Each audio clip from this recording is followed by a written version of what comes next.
fonctionne avec nous d'une manière automatique. Mais la grâce fonctionne d'une manière de cœur. La grâce ne fonctionne pas de la même façon. La grâce, quand elle vient avec le cœur. Elle vient pour comprendre tes problèmes. C'est pour cela que j'aimerais exhorter quelqu'un. Peut-être que tu es en train de souffrir. Peut-être que tu es en train de traverser des moments difficiles. Mais je veux te dire que la grâce est venue. La grâce ne vient pas seulement pour donner la solution à ton problème. Mais la grâce vient aussi pour te donner le salut.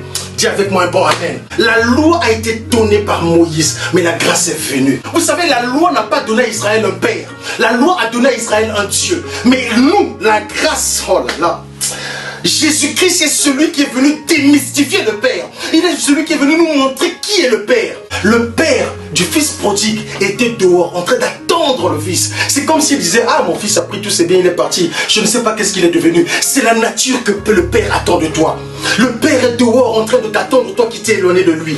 Le Père est dehors, il attend que tu reviennes à lui. Frères et sœurs, si tu as péché, Dieu ne te condamne pas pour tes péchés, mais Dieu veut que tu reviennes à lui. Si tu vis encore dans le péché, dans le noir, laisse-moi te dire, tu as encore une chose que le Seigneur te donne au travers de cette prédication. Parce que tu ne sais pas ce qu'un jour peut enfanter. Tu ne sais pas ce qui peut t'arriver dans les secondes qui suivent après ce message. Tu ne sais pas ce qui t'attend, bien-aimé. La mort et la vie sont devant toi. C'est à toi de faire un choix. Si tu fais un choix de suivre Jésus aujourd'hui, tu seras sauvé. Mais si tu ne fais pas le choix, tu dis que tu as encore le temps ne t'appartient pas.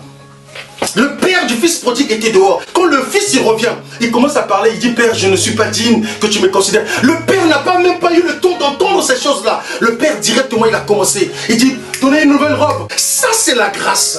Alléluia. La loi condamne le meilleur d'entre nous. Quand je parle ici du meilleur entre nous, le meilleur d'entre nous en conduite. C'est-à-dire la manière de faire. Quelqu'un qui ne pêche pas, quelqu'un qui ne vole pas, quelqu'un qui ne prend pas la femme d'autrui, quelqu'un qui respecte Dieu. Écoutez, qui a emmené la loi? C'est Moïse. Mais est-ce que vous savez, Moïse était l'homme le plus humble de la terre?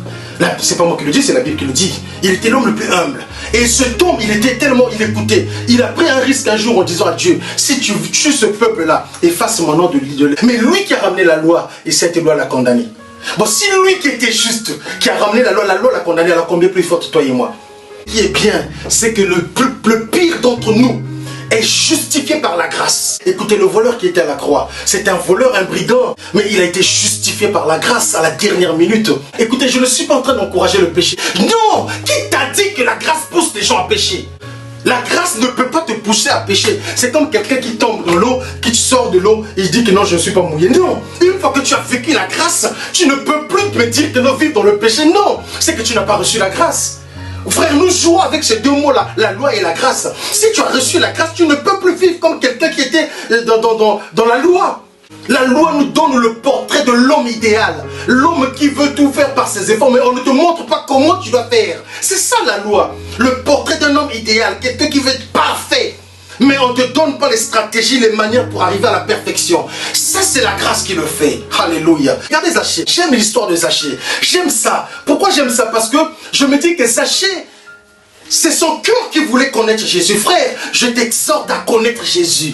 Je t'exhorte à aimer Jésus. Je t'exhorte à chercher Jésus. C'est son cœur qui voulait connaître Jésus. Et Jésus, dans son esprit, il a su que Zachée voulait le connaître. Il a su que Zachée avait besoin de lui. La Bible dit quand il est monté sur le sycomore. Et quand Jésus était en train de passer, Jésus s'est arrêté. Zachée n'a pas crié Jésus, fils de David, comme Bartimée. Non.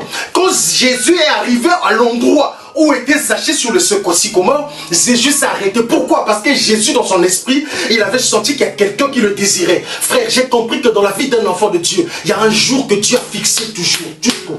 C'est ce jour-là quand tu ouvres ton cœur. C'est là où tu fais une rencontre personnelle avec lui. Jésus lui dit, ah, tu dois descendre. Quand Zachée est descendu, Jésus a dit à Zachée, aujourd'hui je dois manger dans ta maison. Mais les gens, les juifs qui étaient là, ils ont dit, c'est pas possible. Mais il le connaît, mais c'est un prophète ou? Mais si c'est un prophète, un véritable prophète, il aurait su que cet homme c'est un pécheur, c'est un publicain.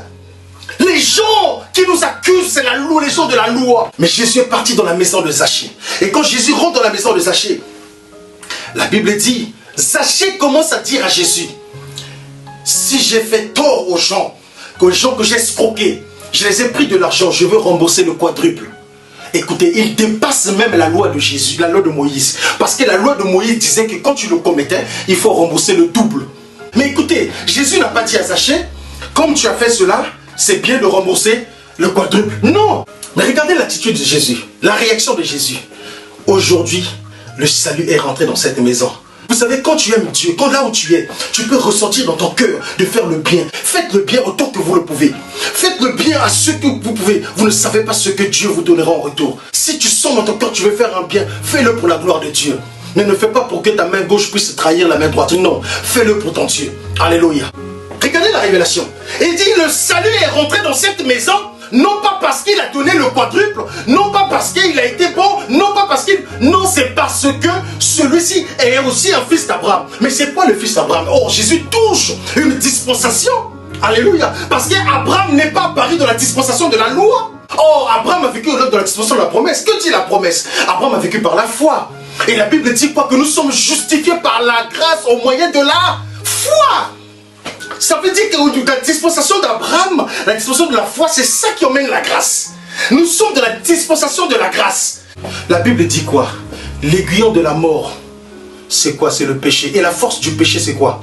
C'est la loi. Frère, nous ne sommes pas dans la dispensation de la loi. Nous sommes dans la dispensation de la grâce. Mais j'aimerais te dire, bien-aimé, si quelque part, il y a quelque chose qui t'est condamné dans ton cœur, où tu as commis un péché, tu te sens éloigné de Dieu, laisse-moi te dire que Dieu n'est pas ton adversaire. Et même s'il arrivait que Dieu soit ton juge, nous avons un avocat qui est assis à la droite du Père permanent, tous les jours, en train d'intercéder en ta faveur. Laisse-moi te dire que tu as encore la chance de revenir vers ton Dieu. Dieu te donne encore une seconde chance de revenir vers lui, parce que la loi te condamnera. La loi condamne toujours le meilleur d'entre nous, n'oublie pas cette phrase. Mais la grâce justifie toujours le pire d'entre nous. Le pire d'entre nous, la grâce va te justifier. Vous savez, ce n'est pas par tes œuvres, alléluia, ce n'est pas par tes œuvres que tu seras sauvé, mais c'est la grâce de Dieu. Alors reviens à ton Dieu. Si tu étais condamné, tu étais dans le péché, demande pardon. Mets-toi à genoux, dis, Seigneur, je te demande pardon pour ma vie. Ce que je suis en train de mener, ce n'est pas digne de moi. Et tu verras que le Seigneur te pardonnera. Ne reste pas dans ton coin. Dieu ne te condamne pas. Dieu veut te sauver. J'aimerais te encourager par ce message. Que Dieu vous bénisse. Amen.